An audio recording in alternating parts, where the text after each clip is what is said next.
You hear the attack warning, you and your family must take cover at once. Do not stay out of doors. If you are caught in the open, lie down. Keep the doors shut.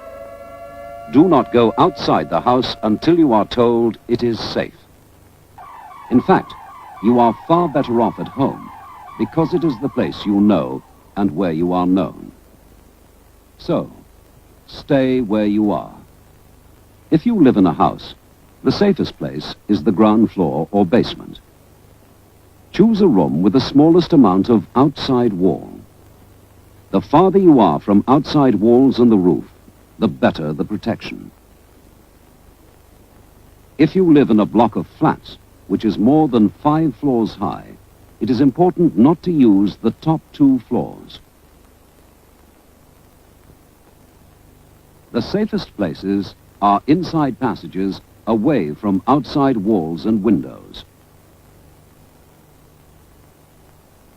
If the block is 4 floors or less, the best place for a fallout room is the basement or ground floor. If you live too high up to be safe, you must make arrangements now with your neighbors in the lower floors, or make some suitable arrangements to shelter with someone close by.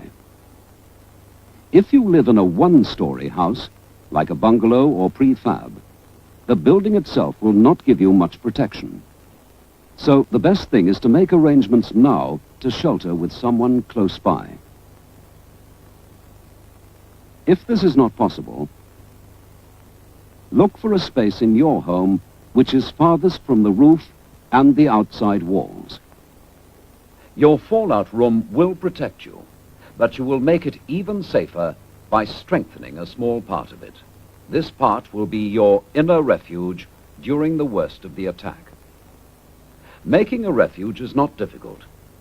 The main things you will need are shovel, boxes, cartons or large plastic bags, earth or sand.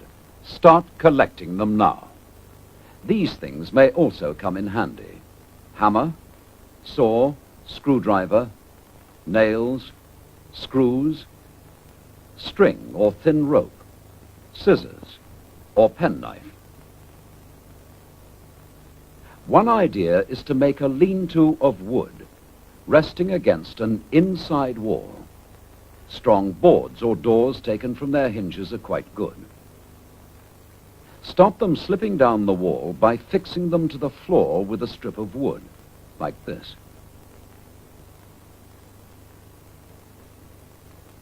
Then cover the wood with bags or boxes filled with some heavy material, like sand, earth, books, or rolled up clothes. Don't forget to fix the bags and boxes so that they don't slip off. Across the 2 open ends of your refuge, you should make thick walls of bags and boxes of earth or sand, or heavy furniture packed tightly with heavy material. Don't forget to leave an easy way into and out of your refuge. Next, a cupboard under the stairs. That is another good place for a refuge.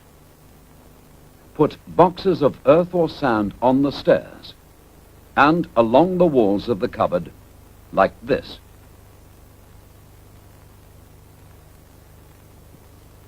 If the stairs are on an outside wall, make the wall thicker with bags of earth or sand.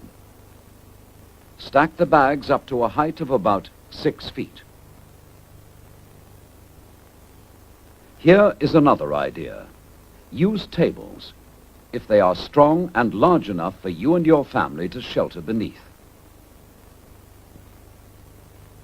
Make solid sides around the tables out of heavy furniture, boxes filled with sand, earth, or books. If you can, lay strong boards or doors across the top and cover them with bags of heavy material. This will make a good roof over your refuge. If you live in a caravan or other building of lightweight construction which provides you with very little protection against fallout, your local authority will be able to advise you on what to do. Whatever type of refuge you have, the main thing to remember is that the more heavy material you have around you, like earth or sand, the more chance there is of saving your life. Here is a list of things and some ideas for using them. Bricks, concrete blocks, bags or boxes filled with earth or sand. If you cannot get hold of sandbags or boxes, try travel bags, haversacks, suitcases, pillowcases, or anything which will hold sand or earth. Strong pieces of wood, heavy furniture, doors taken off their hinges. All these things can give you good protection. Think about them and make plans now. Decide what you already have in your home that will be suitable for making a refuge. Decide what you may need to bring into the house, earth, bricks, sand, etc., to strengthen it. Decide where you will store all these materials so that you will know exactly where they are when you need them. You can use these materials like this for thickening the floor above your fallout room, for building your inner refuge, for blocking windows, doors, halls, or passages, for thickening outside walls. All these materials can save your life. Start sorting them out now. Fallout dust gives off dangerous radiation. It cannot be seen or felt. It has no smell.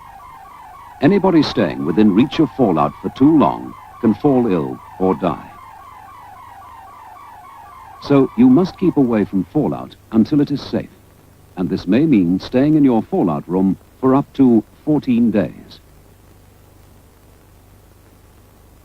Prepare yourself for this now by storing all the things you need. Put them in your fallout room or stacked up within easy reach close by. Here is a list of the most important things you will need. Drinking water. Food, mostly in tins. Portable radio and spare batteries. Tin opener, bottle opener, some cutlery and crockery. Warm clothing. And now here is a list of some things which will make living in your fallout room much more comfortable. Bedding, sleeping bags, portable stove and fuel, saucepans for boiling water and cooking, torches with spare bulbs and batteries, candles, matches, table and chairs, toilet articles, soap, toilet rolls, change of clothing, first aid kit, household medicines and prescribed medicines, box of dry sand, cloths or tissues for wiping plates and utensils, notebook and pencil for messages, brushes, shovel and cleaning materials, rubber or plastic gloves, toys for children, books and magazines to pass the time, clock and calendar. If attack is imminent, you will hear the attack sound like this.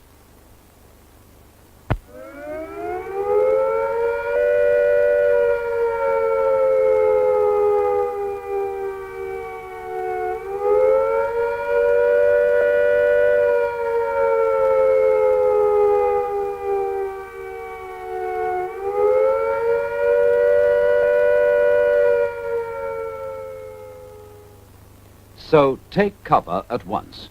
Send your young children to the fallout room, then go quickly and turn off the gas and the electricity at the mains. Close down stoves. Damp down fires. Shut windows. And draw curtains. Then go to your fallout room and stay there. If the fallout warning sounds are heard, they will be like these.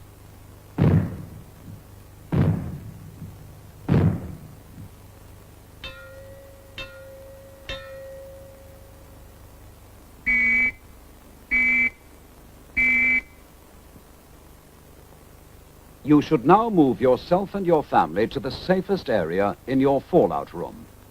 That is, you should get inside your inner refuge and stay there. After 2 days, the danger from fallout will get less, but don't take any risks by contact with it. The longer you stay in your refuge, the better it will be for you. Listen to your radio. Stay where you are and keep listening to your radio. Now, this is what you should do if you are out of doors when the warning sounds. Take cover at once when you hear the attack sound.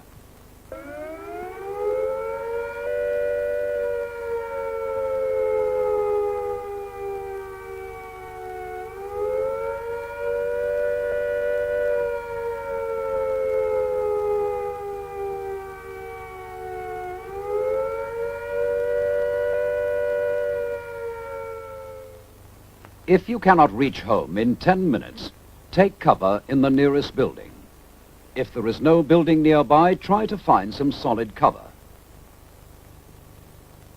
If there is no solid cover, lie flat in a ditch or a hole and cover your head, face and hands as fast as you can with some of your clothes. If you hear the fallout warning,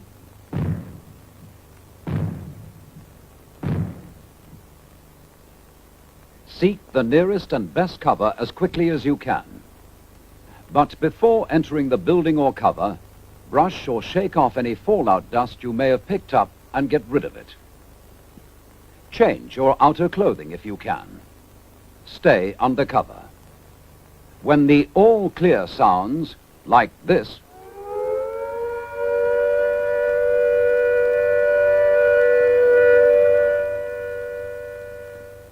it means that you are safe from attack or fallout for the time being, and that you can go out again. But keep listening for further warnings, or to your radio for further advice. After an attack, you may have to stay in your home for about 14 days. So make sure to store plenty of water and food for your family. Water is more essential to life than food. You can live for a long time with a little food if you have enough water or liquids to drink. How much is enough? Well, each person should drink about 2 pints a day. So, for 14 days, 3.5 gallons is enough for one person.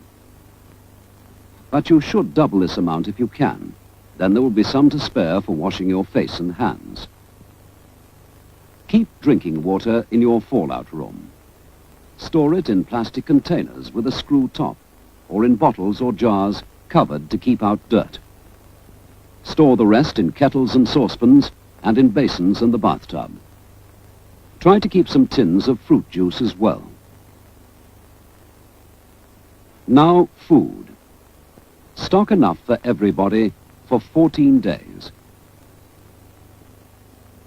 You may not be able to cook anything hot, so buy foods you can eat cold and that will not go bad.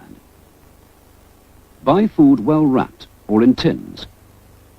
By the way, don't forget your tin opener and bottle opener. You will do best to buy lots of different kinds of foods if you can, so that you won't get bored with too much of the same thing. Stock up with meats, vegetables, fruit, tinned or powdered milk, and special foods for babies or invalids.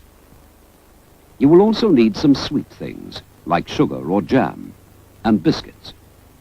Keep the food in a cool, dry place until you have to take it to your fallout room. Foods that will go bad quickly should be the first to be eaten. Try to ration everything so that it will last out. You may not be able to use your lavatory because there might not be enough water to flush it, or the whole system might be damaged. So start collecting now items which will help you prepare your emergency toilet arrangements. Keep them in your fallout room. First, buckets or containers, preferably with lids or covers. If you line them with large plastic bags, it will make it easier to empty them. Try to rig up some kind of seat across the top of the bucket or container. And don't forget, plenty of strong disinfectant and toilet paper.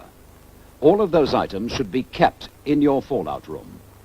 You will also need a dustbin with a well-fitting lid for the plastic bags when they get full, having first tied the neck of the bags. Keep the dustbin just outside your fallout room, and get another separate bin for food scraps and other rubbish. A nuclear explosion produces intense heat. This can get through unprotected windows and set fire to things in your home. But there are steps you can take now to cut down the risk. First, whiten your windows with white paint to reflect some of the heat away. This will cut down the risk of these fires. Then get rid of junk lying about in your attics and upper floors, especially old papers and magazines which can catch fire easily. The heat from the bomb strikes at attics and upper floors most easily, and fires there are usually the hardest to put out, so pay particular attention to these places. In other parts of the building, clear away papers and magazines. Then net curtains from windows. And any old rubbish inside or outside your home which is likely to catch fire easily. Small fires can be put out easily if they are tackled at once. If they are left, they spread fast and soon get out of control. The fire brigade may not be able to reach you, and you will have to protect yourself without any help. So prepare now. If you have a fire extinguisher, keep it handy. Or a garden hose could be very useful. Keep buckets of sand and water ready on each floor. When you take cover in your inner refuge, you must not go outside until it is absolutely safe. And if the fallout is heavy, you may be in your refuge for quite a long time. Although the danger from fallout will get less and less as time goes by, you will never be able to judge for yourself how bad it is. Advice will be given to you on the radio, so keep listening. This advice over the radio and other instructions and news will be very important to you while you're cut off from the people living around you. So make sure your radio is in good working order. And if you have a spare radio, keep it in your fallout room. Radios must be battery operated because your electricity may be cut off. So be sure to get some spare batteries. The first 2 days will be the most dangerous period because fallout will be at its worst. So it is in your best interest to stay in your inner refuge the whole of that time, however cramped or uncomfortable it may be. But if you must leave the refuge to go to the lavatory or to get more water or food, don't stay out a second longer than is necessary. In any case, don't go outside the fallout room at all. After 2 days, the danger from fallout will be less, but it may still kill you. So the longer you stay in your inner refuge, the better your chances are.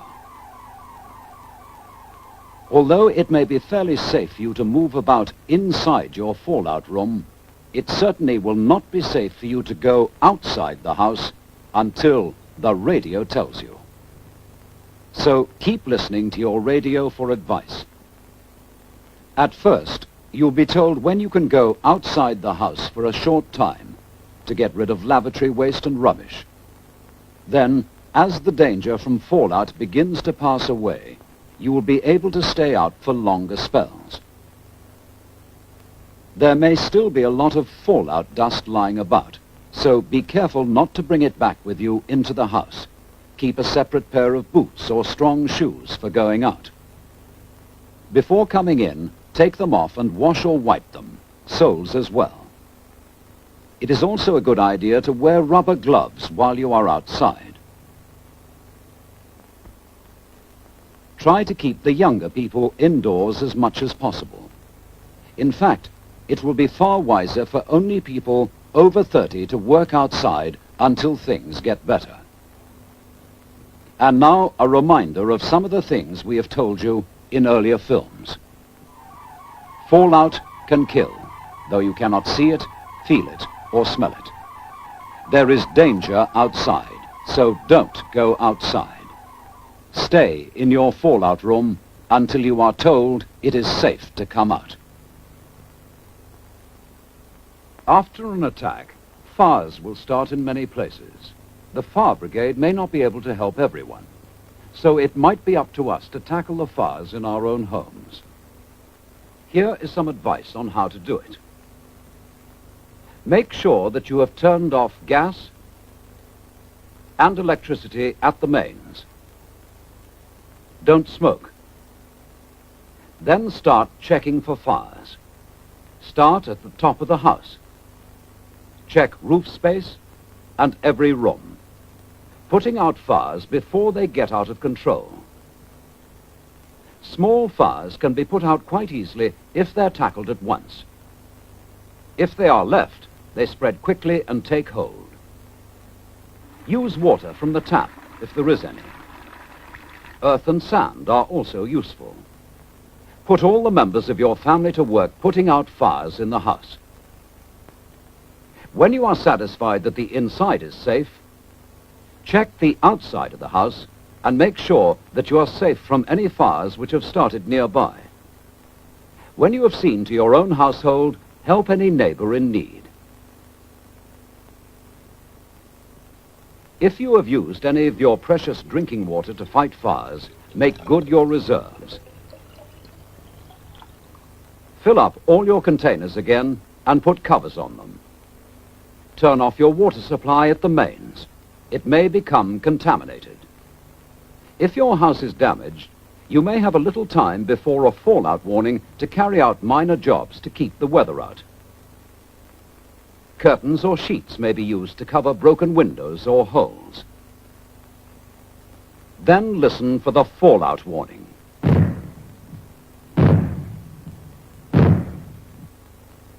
If it comes, take cover in your inner refuge and stay there.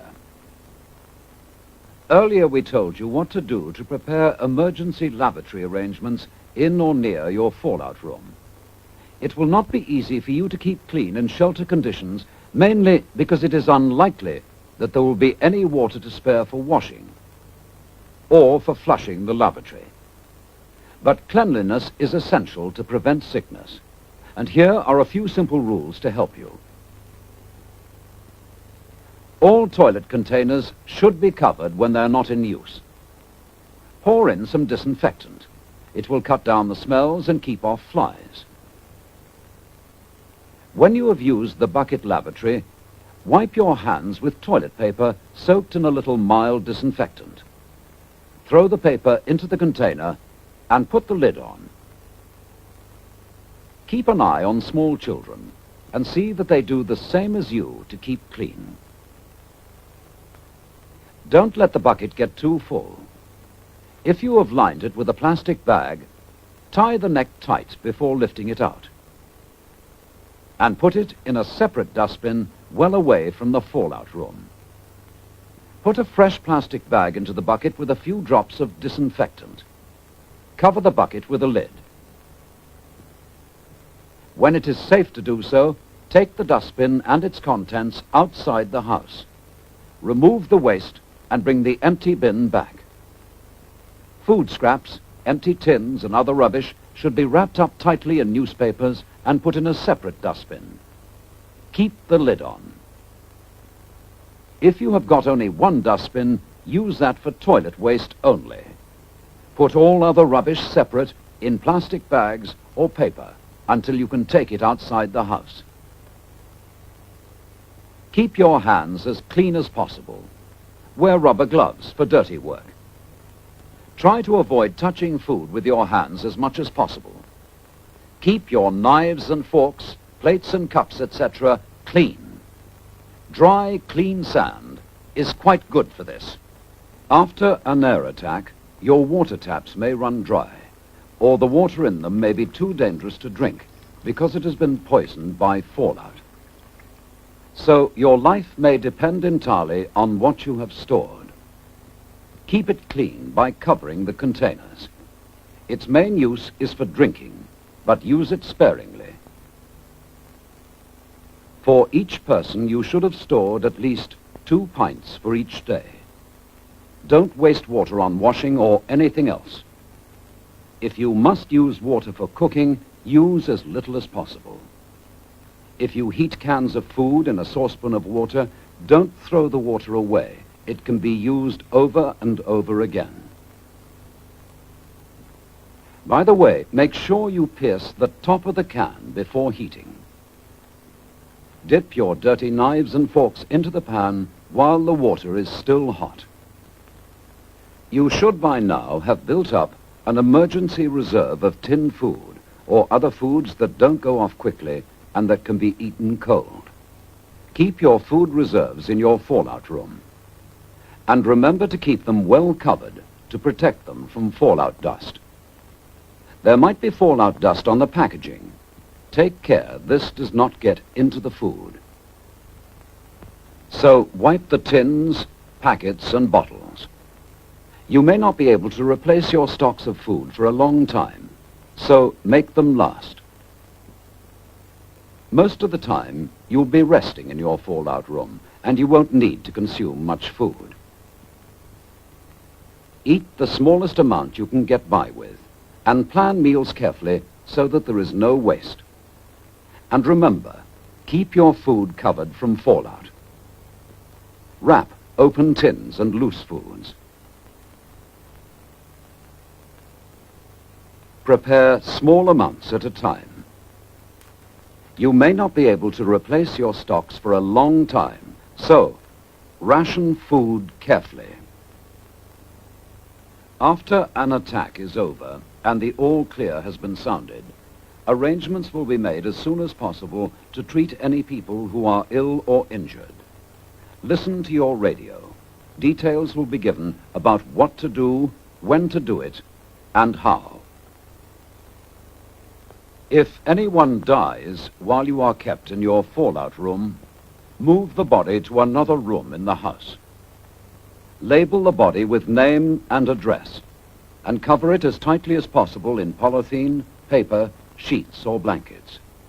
Tie a second card to the covering. The radio will advise you what to do about taking the body away for burial. If, however, you have had a body in the house for more than 5 days, and if it is safe to go outside, then you should bury the body for the time being in a trench or cover it with earth and mark the spot of the burial.